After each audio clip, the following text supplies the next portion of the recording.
क्या नजरिया है इस पर? देखिए, ये सारी कवायद क्यों हो रही मेरी तो ये समझ में नहीं आ रहा।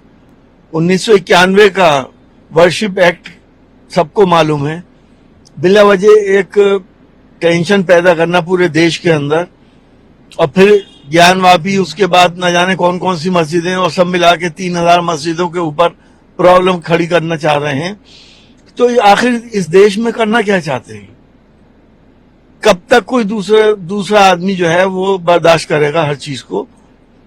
ये उस वक्त के जमाने की बातें हैं जब संविधान नहीं हुआ करता था। बादशाह की जबान संविधान होती थी। उन्होंने अगर कुछ गलतियां करी हैं तो उसका मतलब ये नहीं है कि आज के दौर में उस रिलीजन को मानने वालों को उसकी सजा मिले, या उनकी दिल आजारी हो, या उनकी धार्मिक भावनाओं को ठेस पहुंचाई जाए। एएसआई का सर्वे बाबरी मस्जिद के लिए भी हुआ था। एएसआई ने लिखा था कि यहाँ पे कोई भी मंदिर के अवशेष नहीं मिले। सबको मालूम, पूरे हिंदुस्तान को मालूम है।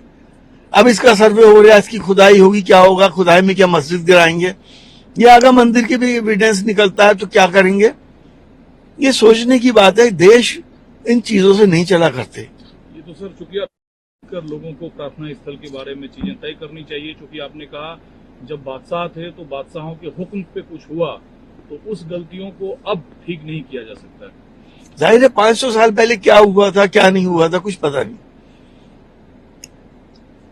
बाबरी मस्जिद को तो देखा ही आपने, एक नाखुशगवार वाकया हो गया। यहाँ के रहने वालों के बीच में दूरियां पैदा हो गई। जैसे तैसे करके उस मरहम लगा के जख्म भरे गए, तो अब दूसरा एक मरहम कुरेदा जा रहा है, एक जख्म कुरेदा जा रहा है। तो हम ये कहते हैं कि बैठ के बात की जाए। हर इंसान अपने अपने तरीके से अपने पैदा करने वाले को, अपने पालनहार को मानता है, याद करता है, इबादत करता है, पूजा करता है। वो तो एक ही है जिसने सबको पैदा करा है। आखिर ये बैठ के क्या सॉल्व नहीं हो सकती ये सब बातें? वो कानून अपना तर्क रख रहा है, मामला अदालत में है, हाईकोर्ट में मुस्लिम पक्षकार जाएगा और पिटीशन दायर करेगा। देखिए, अदालती फैसलों का हम सब लोग सम्मान करते हैं। अगर हम अदालतों को ही सम्मान नहीं करने लगेंगे तो देश के अंदर अफरा तफरी मच जाएगी। अदालतों से हमें पूरे इंसाफ की उम्मीद है, और ज्यादातर इंसाफ अदालतें किया करती हैं। सर, असदुद्दीन ओवैसी की नौकरियों से, IAS IPS की नौकरियों से मुसलमानों को दरकिनार धीरे धीरे किया जा रहा है, जिस पर उन्होंने ऐतराज जताया है।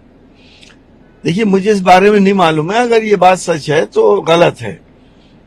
मुसलमान को मेन स्ट्रीम में जब तक नहीं लेके आएंगे उस वक्त तक प्रॉब्लम्स खड़ी होती रहेंगी। मुसलमान को ये एहसास होना चाहिए कि ये देश भी उनके बाप दादा का देश है। इस देश में उन्होंने भी पूरा कंट्रीब्यूशन दिया है। ये किसी की जागीर नहीं है। मुसलमान ये किराएदार नहीं है इस मुल्क के अंदर। मुसलमान का भी उतना हक है जितना और मजहब के मानने वालों का है। आप लोग मणिपुर पर मंत्री कह रहे हैं कि विपक्ष ही चर्चा से भाग रही है, सच्चाई क्या है अंदर का? देखिए, चर्चा होती है प्रॉपरली, बिजनेस में आता है, स्थगन प्रस्ताव की मंजूरी मिलती है, वो बिजनेस में कुछ नहीं आ रहा। वो भी जबानी कह रहे हैं चर्चा हो, अपोजिशन कह रहा है कि प्रधानमंत्री आए, अपना वक्तव्य दें, उसके बाद चर्चा शुरू की जाए। हम चर्चा से भाग नहीं रहे, लेकिन प्रॉपर होनी चाहिए, हवाई बातें नहीं होनी चाहिए।